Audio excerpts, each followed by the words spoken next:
നിന്റെ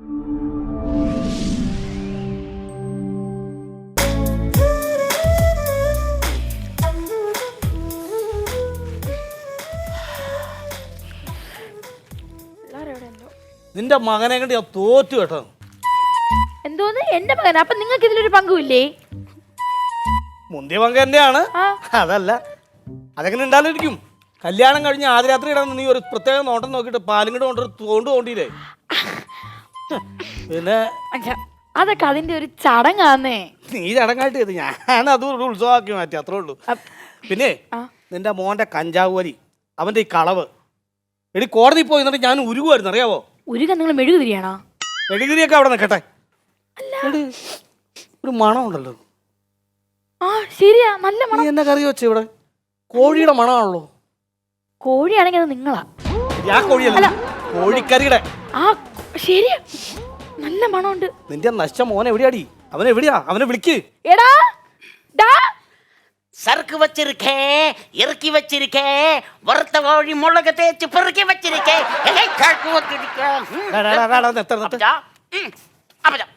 ഒന്നും പറയണില്ല. അപ്പൊ ഞാൻ കഴിച്ചേ, അമ്മച്ചി കഴിച്ചേ, എന്നാ ഞാൻ കഴിച്ചേ.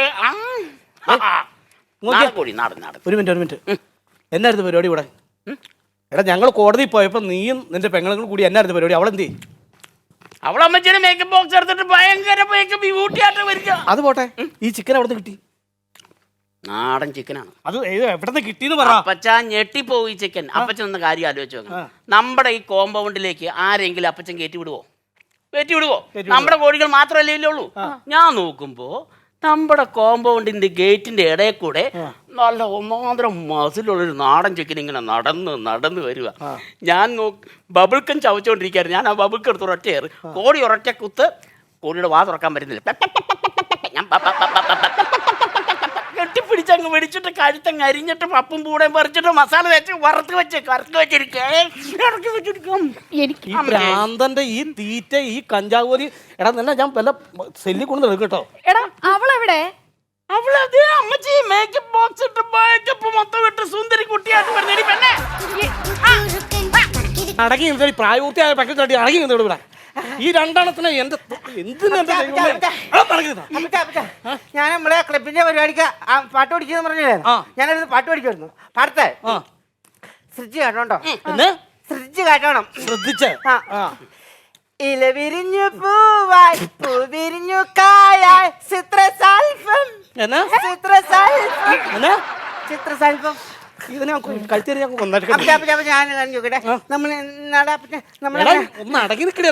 താഴം കഴിച്ചോണ്ടില്ലേ?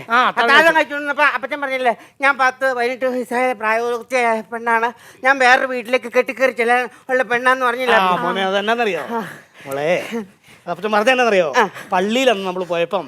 അപ്പൊ അവിടെ കൺവെൻഷൻ അച്ഛൻ പറഞ്ഞില്ലേ, മക്കള് വളർന്നു കഴിയുമ്പോൾ അവരെ പറഞ്ഞ് മനസ്സിലാക്കണം, നാളെ ഒരു കുടുംബത്തിൽ കയറി ചെല്ലേയാണ്, വൃത്തിയായിട്ട് പെരുമാറേണ്ടതാണ്, ആ കുടുംബം നോക്കേണ്ടതാണെന്നൊക്കെ പറഞ്ഞു തന്നില്ലേ? അതാണ് അപ്പച്ചൻ എന്ന് പറഞ്ഞു തന്നത്. ആ വീട് ഏതാച്ചാ? കെട്ടിക്കറിച്ചലിന്റെ വീട് ഏതാ? ഒന്ന് പറയുമ്പോ വീട് എനിക്കൊന്ന് പറഞ്ഞ എനിക്കൊന്ന് കേട്ട അതിന് സമയമുണ്ടെന്നാ, അതിന് സമയമുണ്ടെന്ന് കെട്ടിച്ച് വിടാന്ന്. ഒരുത്തന് തീറ്റപ്രാന്തും അടുത്തതും.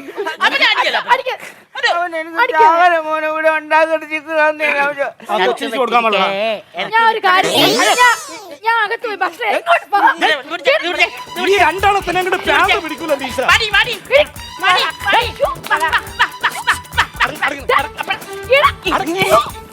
രണ്ടും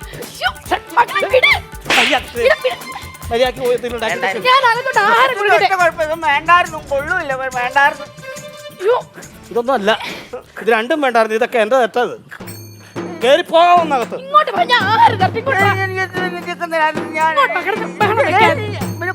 എന്ത് പറഞ്ഞ നേരത്താ നോക്കും.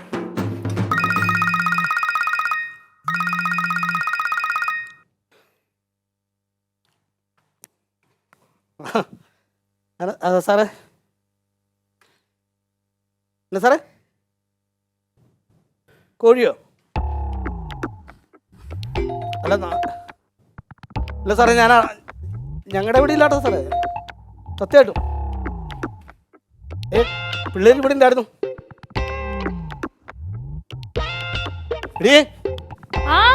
റാണി വന്നേ അയ്യോ. വന്നടി ഇവിടെ നശ്വനെ വിളിച്ചേ നശ്വനെ വിളിച്ചേ എടാ, ആ നശ്വനെ മക്കളെ, വിളിച്ചേ അയ്യോ. എന്ത് പറ്റി? വിളിച്ചേ ആ, അപ്പച്ചാ ആ മഹാദേവൻ സാറിന്റെ വീട്ടിൽ നിന്ന കോഴിയത് പുള്ള നേർച്ചക്കോഴി അയ്യോ. ആ പുള്ള നേർച്ചക്കോഴിയായിരുന്നു അത് അതിനാണ് ഇവൻ തല്ലിക്കൊന്നിപ്പോ കറി വെച്ചേക്കണത് പുത്തൂരം വീട്ടിലെ കോഴിയായിരുന്നല്ലേ? നേർച്ച എന്ന് പറയുമ്പോ നേർച്ചയാണോ തുമ്പോലർച്ചയാണോ? എടി ഇതിനെ എങ്ങനെ മുട്ടി കൊല്ലാൻ പറ്റും ഇതിനെ നമ്മടെ അല്ലേ മക്കള് പോട്ട്. മിണ്ടാതിരിയത് കോഴിയായിരുന്നെന്ന്. ഒരു മിനിറ്റ് ആ സാറ് കേസ് അന്വേഷിച്ച് വരും. ആ. കോഴിക്കേസിനകത്ത് ഇനി ഇവൻ പെടും.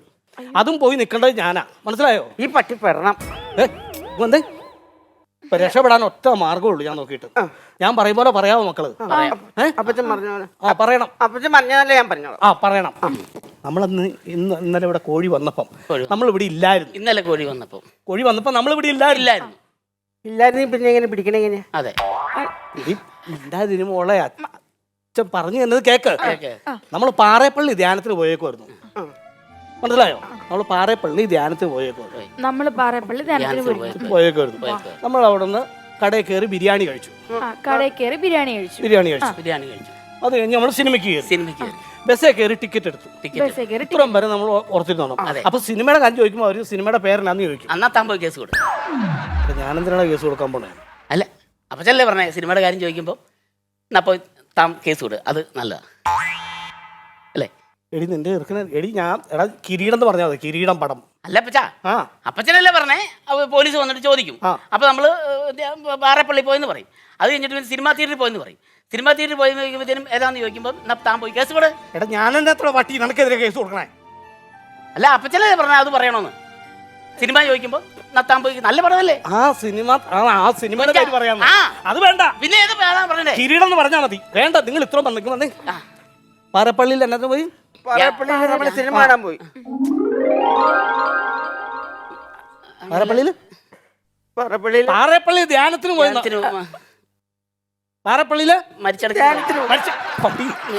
പാറപ്പള്ളിയില് എപ്പോഴും ചോദിക്കുമ്പോ പിന്നെ എടാ അങ്ങനെയാണോ നിന്നോട് പറഞ്ഞത്?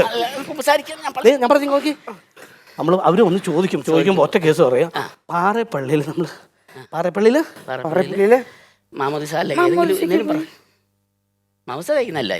ശരിയാവത്തില്ല. നിങ്ങൾ തന്നെ ചെയ്യുക.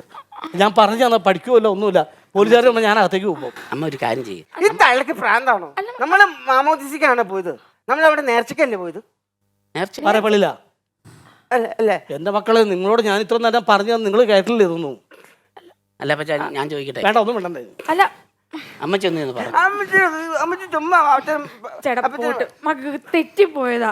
എന്റെ റാണി നമ്മള് പാറപ്പള്ളിയിൽ എന്നത്തിന് പോയതാ? നീ പോയതാ. എന്റെ ഞാൻ വല്ല പറഞ്ഞാണല്ലോ കൂടി പോയി. അപ്പച്ചൻ ഏതെങ്കിലും ഒന്ന് പറഞ്ഞാൽ ഞങ്ങൾ കറക്റ്റായിട്ട് പറഞ്ഞോളാം. ഞാൻ പറയട്ടെ, പോലീസ് വരുമ്പോ നിങ്ങൾ ദയവ് ചെയ്ത്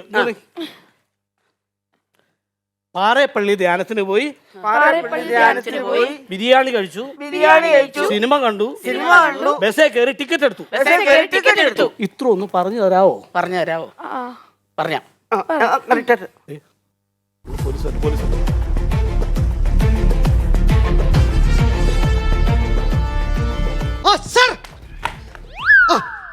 ഞാൻ സംഭവ സ്ഥലത്തെത്തി. എന്റെ പൊന്നു സാറെ, ശംഭു വെച്ച സ്ഥലത്തല്ല, ഞാൻ സംഭവം നടന്ന സ്ഥലത്തെത്തി. കോഴി എൻ്റെ ആണല്ലോ, പിന്നെ തെളിവ് സഹിതം ഞാൻ പൊക്കിയിരിക്കും കേട്ടാ. ഓക്കെ ശരി സാർ. എവിടെയൊന്നും നിൽക്കുന്നില്ല.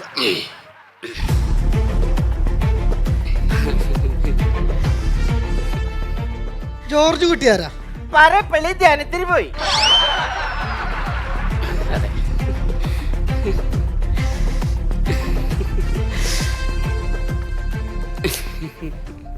ആര് ധ്യാനത്തിന് പോയി? സിനിമയ്ക്ക്. അല്ലേ അച്ഛാ? കിരീടം നല്ല പടം അല്ലേ അച്ഛാ? നല്ല സിനിമകൾ കാണാൻ അപ്പൻ്റെ അടുത്ത് നിക്കറി പാകത്തിനുള്ള പാൻ്റൊക്കെ മേടിക്കണ്ട സാറേ. നിന്നോട് ഞാൻ ചോദിച്ചോ? നീ ചോദിക്കുന്നതിന് മാത്രം മറുപടി പറഞ്ഞാൽ മതി. ഇങ്ങോട്ട് മാറിക്ക്. മതി കേട്ടോ. ജോർജ് കുട്ടി പറ. ഹോട്ടലിൽ പോയി ബിരിയാണി കഴിച്ചു. ഞങ്ങൾ ബസ്സിനാണ് സാറേ പോയത്. അപ്പച്ചൻ ഞങ്ങളുടെ 4 പേരുടെ ടിക്കറ്റ് എടുത്തു. അപ്പച്ചൻ്റെ ടിക്കറ്റ് 4 ഉണ്ട്. അപ്പച്ചൻ പറഞ്ഞു പറയണം. ഞങ്ങൾ എടാ, നീ ടിക്കറ്റ് എടുത്തോ ഇല്ലേന്നല്ല ചോദിക്കണത്, എടുത്തു വരുന്നു. എന്റെ ജോർജ് കുട്ടി, എനിക്ക് സത്യം അറിയണം. ഒരു സത്യം നോക്കണ്ട, എന്നെ കൊണ്ടൊന്ന് തൂക്കിക്കൊല്ലാവോ ഇതുങ്ങളുടെ കേടേന്ന്? അതാ നല്ലത്. എന്റെ പൊന്നു സാറേ, എനിക്കതൊന്നും അല്ല അറിയേണ്ടത്. ഞാൻ ചോദിക്കേണ്ട കാര്യങ്ങൾ ശ്രദ്ധിച്ച് നിങ്ങൾ കേൾക്കണം. കേട്ടോളോ? കേട്ടു. എന്ന് ഞാൻ പറയാം. അമേരിക്കയിൽ നിന്നും അച്ചായം വരുമ്പോ അമേരിക്കയിൽ നിന്നും അച്ചായൻ വരുമ്പോൾ ഞാൻ അവർക്ക് നിർത്തി പൊരിച്ചു വെക്കാൻ കൊടുത്ത എന്റെ ഗിരിരാജൻ കോഴി അച്ചായനെ നിർത്തി പൊരിക്കാൻ പറ്റപ്പോ ഗിരിജാൻ കോഴി ഞാനിവിടെ പള്ളിയിൽ കൊയറ് പാടിയില്ല എന്റെ കൂടെ പാടാനായിട്ട്. ഇതൊക്കെ തന്നെ ഞാൻ അനുഭവിച്ചോണ്ടിരിക്കുന്ന കാലങ്ങളായിട്ട്. എന്റെ ജോർജ് കുട്ടി, എനിക്ക് സത്യം അറിയണം. നിങ്ങളത് പറഞ്ഞില്ലെങ്കിൽ ഞാനോ ഇവളെ കൊണ്ട് പറയിപ്പിക്കും. പറഞ്ഞു വെച്ച അയ്യോ, അവൾക്ക് വയ്യാത്ത സത്യം പറയണി. അപ്പച്ച.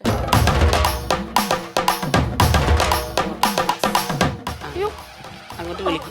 ഇതെന്താ അകത്തേക്ക് വിളിക്കണേ? അല്ല, അവൾക്ക് അങ്ങോട്ട് പോകണമെന്ന് പറഞ്ഞു. അതല്ല, സാറേ എന്റെ കൊച്ചിന് സുഖമില്ലാത്ത അസുഖമാണ് കൊച്ച, സാറേ. സുഖമില്ലാത്ത കൊച്ച. പക്ഷെ എക്സ്പ്രഷൻ കണ്ടിട്ട് നല്ല സുഖമുള്ള പോലെ ഓണണ്ടല്ലോ. അത് എവിടെയെങ്കിലും കൊണ്ടുവന്ന് ചവിട്ടോട്ടെ. എവിടെയെങ്കിലും എടുത്ത്, എവിടെയെങ്കിലും എടുത്ത്. പോക്കറി കാണിക്കാതെ ഇവിടെ ഇരിക്കും. കോടി പോടും എന്തോ? കോടി പോടും. കോടിയല്ല, കോടി. അവിടെ എടുത്ത് ബാക്കിയുള്ളവരും കിട്ടോ. എങ്ങനെയെങ്കിലും ഒന്ന് പോയി കിട്ടിയാൽ മതിയായിരുന്നു. പിന്നെ ഇനി നിങ്ങൾ സത്യം എന്താന്ന് വെച്ചാ പറഞ്ഞു. നിങ്ങളല്ലേ എന്റെ നേർച്ച കോഴിനെ കൊന്നു ചുട്ടുകരിച്ച് തിന്നത് അല്ലേ? ഇല്ല സാറേ, ഞങ്ങൾ നിറച്ച കോഴി കണ്ടല്ലോ സാറേ. ഞങ്ങളന്ന് പാറപ്പള്ളി ധ്യാനത്തിന് പോയിട്ട് സിനിമയ്ക്ക് പോയല്ലേ? ഇപ്പോഴും നിങ്ങൾ അതിൽ തന്നെ ഉറച്ചിരിക്കുക. അതെ. ജോർജ് കുട്ടി, ഞാനൊരു കാര്യം ചോദിച്ചോട്ടെ. അമേരിക്കയിൽ നിന്നും അച്ചായം വരുന്നതിന് മുമ്പ് എന്റെ ഗിരിരാജൻ കോഴിയെ കുറിച്ച് അറിയാനൊരാഗ്രഹം. കാരണം എനിക്ക് വരുന്ന കോളുകളും കോളിംഗ് ബില്ലുകളെല്ലാം എന്റെ ഗിരി കൂകുന്ന പോലെ എന്റെ ചെവികളിൽ കാതുകളിൽ സ്പർശിക്കുന്നത്. എനിക്കറിയാൻ വേണ്ടി ഞാൻ ചോദിക്കുക, ഇനി ഞാൻ എന്റെ ഗിരിക്ക് വേണ്ടി കാത്തിരിക്കണോ?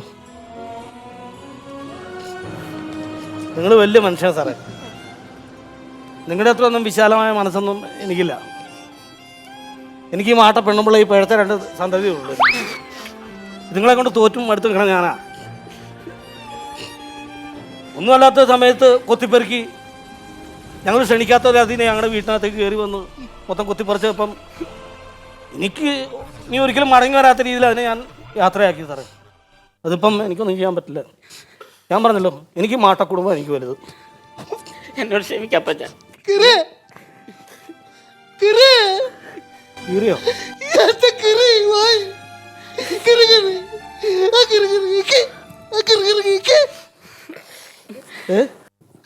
മക്കളെ, എന്തോ എന്താണ് തലനാരിഴക്കാണ് ഈ കേസിൽ നിന്ന് നമ്മൾ രക്ഷപ്പെട്ടത്. മനസ്സിലായല്ലോ? അപ്പച്ചൻ വിജയിപ്പിച്ചു. ആ, അത് ഓർത്താ മതി. അതെ. അപ്പൊ നമ്മള് പാറപ്പള്ളിയിൽ ധ്യാനത്തിന് പോയി, ഹോട്ടലിൽ കയറി ഫുഡ് കഴിച്ചു, ബസ്സിൽ കയറി ടിക്കറ്റ് എടുത്തു, തിയേറ്ററിൽ കയറി സിനിമ കണ്ടു. ഇത്രയൊക്കെ അറിയാമായിരുന്നു, എന്നിട്ടാണ് എന്നെ വെച്ച് വലിപ്പിച്ചല്ലേ? കേറിപ്പോ, അല്ലാത്ത കേറിപ്പോ. ചിക്കൻ കറിയായി. അല്ല, ഞാൻ പറഞ്ഞു കേറിപ്പോടാ. ഇവിടെ പറയാതെ കേറി പോവാനേ. സർക്ക് വെച്ചിരിക്കുന്നുള്ള കരുത്. കോഴി നല്ലതാ. എനിക്ക് ഇഷ്ടമായി. നല്ല സൂപ്പറായിട്ടുണ്ട്, സൂപ്പറായിട്ടുണ്ട്. ചേട്ടാ ചേട്ടാ, ആ. നമ്മുടെ മോള് നല്ല കറി വെച്ചിട്ടുണ്ട്, മട്ടൻ കറി. നല്ല അപ്പച്ച മട്ടൻ കറി. അല്ല, അവള് നല്ല ടേസ്റ്റ് ഉണ്ട്. നല്ല കഴിച്ചു നോക്ക്. സൂപ്പറായത്. അപ്പൊ മട്ടൻ എവിടെ നിന്ന്? എന്റെ ദൈവമേ, ഈ കേസിന് വേണ്ടി ഇനി ഞാൻ ദൃശ്യം 3 കളിക്കേണ്ടി വരുമല്ലോ ഈശ്വരാ.